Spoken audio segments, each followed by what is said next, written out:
After 2.5 years in jail, most people wouldn't blame Safi Qurashi for getting on the first plane and leaving Dubai. Yet despite his experiences, he's determined to rebuild his property empire. Safi, if we can just start with why you want to stay in Dubai. I love Dubai, and I always have done. And at the same time, even with the experience that I've gone through and what my family have gone through, I don't think you can blame a whole nation or a whole city for an incident that you would just abandon and desert a place because of that. I think you can learn from things, and you can learn from your experiences, and I've learned from the experience, and I think it's an experience that will stay with me for the rest of my life. But to get up and leave would be like running away, and that's not it's not in our nature to do that, and I just couldn't do that, and I still believe. After everything that's happened, in the funny kind of, I still very, very much believe in Dubai and its vision and its going forward. And I don't, I've been part of it for the last 8 years, and I just feel that I can't abandon it, even though I've gone through what I've gone through. Can you tell me what happened to your business while you were in jail? The main business we had to close down temporarily.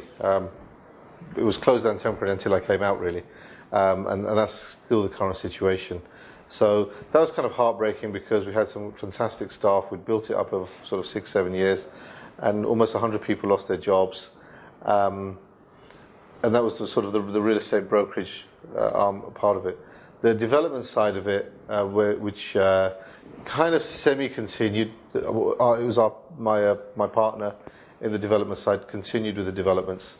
And 2 years on, they're handing over villas, which is kind of nice. I went to see the development, and it's nice to see the plans that were put together 2 years ago, coming to fruition now is good. So that side's still continuing, but now it's just a question of looking at what to do next. Is got a plain piece of paper again. That is the big question. What do you plan to do next in terms of the property company? Is Great Britain developing that still on your list of priorities?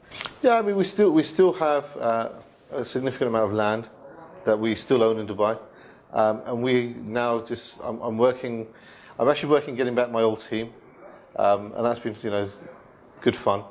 So a number of them have agreed to come back and join, and I think after Ramadan we'll start putting that process in place of getting the company back up and running. But we've got land and we've got to do something with it. We can't just leave it there. My belief in what we had 2 years ago hasn't changed.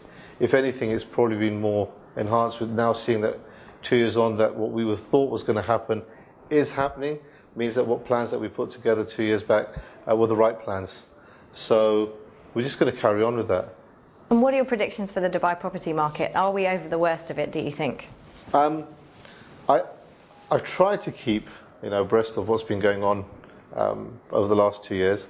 I do. I think the Dubai property market sort of has bottomed out. You can see that there's a buzz back in the city. I felt the buzz over the last 2 weeks since I've been out, that people are going, and you can see the changes in the development. And I do think that Dubai's over the worst of it, and the market can only get better from now. So it'll be crazy, absolutely, from a business point of view, it's absolutely crazy to know that we've gone past the worst. Know that we could be in a position to benefit from the upside now, and to walk away from it. And that's one of the reasons why I will do the best I can to stay here, develop what we can, but with an experience that will hopefully mean that we may do things a bit differently now. And that's that's what I look at it as. That's the way life is. You have your ups, you have your downs. I know some people find it very difficult to understand that I can still smile, but I just looked at it as it's an experience of my life. It could have been anywhere. It could have happened to me anywhere. And you just, you dust yourself off and you get up and you move on. Safi Qurashi, thank you very much for joining us. Thank you. Thank you very much.